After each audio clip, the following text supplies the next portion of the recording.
We continue our back to school coverage today. We're talking with Dr. Larry Mitnaul. I hope I'm saying that right. Got it right. You're a psychiatrist with Via Christi. We're talking about some of the pressures that your child may face as they prepare to head back to school. This is something that maybe is overlooked. You know, you think about back to school shopping, back to school supplies, but mentally preparing your child to head back to school is a big part of that as well. I mean, there are a lot of social pressures. Certainly. What are some of the main warning signs parents can look for? Yeah, I think there are two kind of major ways in which kids wear the anxiety. There's the child who wears it kind of in their bodies. So when I think parents hear their child complaining of the stomach aches, the headaches, some of the body aches that are unusual, especially having been kind of outside and on the go during the summer, I think those are the things that should bring to the top of mind for parents that, okay, perhaps my child is struggling a little bit with anxiety. I mean, the second probably most common strategy is avoidance. So kids feeling so overwhelmed by the stresses that nothing is getting done. So parents open up the backpack and there's hoarding of homework, just being able to collect and get organized for the day ends up being a challenge or a chore. And so I think these are the two things that can help parents, signal for parents that that their child is feeling overwhelmed by stress. And so some of the things that they can do is, one is to help name it, because naming the feeling, naming the emotion is a helpful educational tool for the kid. And it also kind of demystifies what's going on. I mean, we experience anxiety on a daily basis. We need it to, you know, in order to go and to be able to run. You know, kids might think of it as something scary. So giving it a name and then coming up with simple, kind of silly ways to attack that and put those challenges into manageable bite-sized pieces are When helpful. you say giving it a name, can you give us an example of that? What would that be? Sure. So I think recognizing when you open that backpack and it's full of homework or papers that have not been completed and saying, you know, I see that you must be worried or that you must be anxious. Do you know what that feels like? Maybe describing what the body sensations are. So the heartbeat racing a little bit when they think about having to do the homework.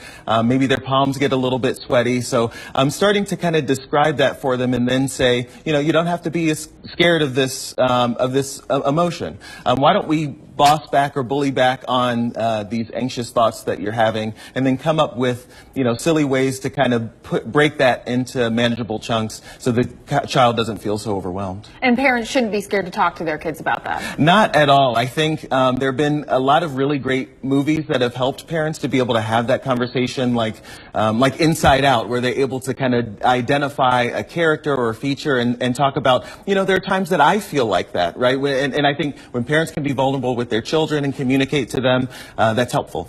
Wonderful. And we're going to go into this a lot more coming up in our next half hour and later on in the show as well with Dr. Larry Mitnaul here. Thank you so much for being with us this morning. Thank you for having me. For now, I'll send it over to Scott. Welcome back. Time now 6:47. Larry Mitnaul, Dr. Larry Mitnaul in our studio this morning. He's a child psychiatrist with Via Christi, here to talk about ways that we can help our kids get ready for the new school year. Thank you for coming in this morning. We appreciate it. We were just talking, you're a father of 4, one on the way. Congratulations for that. Thank you. I have 5 children. And I want to know, for me personally, selfishly, and other parents out there, I'll let you listen, what conversations should we have with our kids as they're getting ready to go back to school and they're feeling a little anxious or nervous? Sure. I think part of it is normalizing the experience. So knowing that, I think when we share with children that, you know, we feel anxiety as well, being on the television every day or getting up to go to work or to do a special performance, all of those things are anxiety producing, and that the goal of life isn't to have no anxiety. We actually need it. It's biologically helpful for us to wake up, to recharge, for our fight or flight, you know, systems to be engaged. The thing about it is, how do we keep it from interfering in children attacking the next task and going on to face the challenges ahead, like school? And so so normalizing it, saying, okay, it's okay to feel kind of anxious or a little bit nervous about the start of school. And so what can we do? What are the things that we can expect? So you could almost come up with a story or a narrative for them. So, you know, I'm going to go into the classroom, I'm going to sit down next to my, you know, my best friend. Maybe there's some people that I'm not going to know, but this is what what I'm going to do. And so you can almost, especially for younger kids, kind of script the day in a way that helps take out some of the anxiety, because a lot of the anxiety is just worry about the unknown. What we don't know, it's hard to plan for, and I think kids especially, because they aren't the drivers of the ship, they're not directing their own path. They're really at the whim of us adults and our planning, and so I think anything that we can do to help them have a little bit of ownership in the process and feel like, you know, they can, they have some control and maybe some tools to bring to the table, I think are helpful. I think for older adolescents who are striving for a lot of perfection and maybe, you know, want to make the high marks and get the good grades and have the best presentation, I think that early conversation about that it's not all about just your performance and the grade that you get, but really the value is just in who you are. And so sometimes with teenagers, I think one exercise that I sometimes do in the clinic is have adolescents kind of write down their values, you know, the things that they really hold dear to, so that when, you know, they come across an obstacle, we can kind of refer back to those goals and say,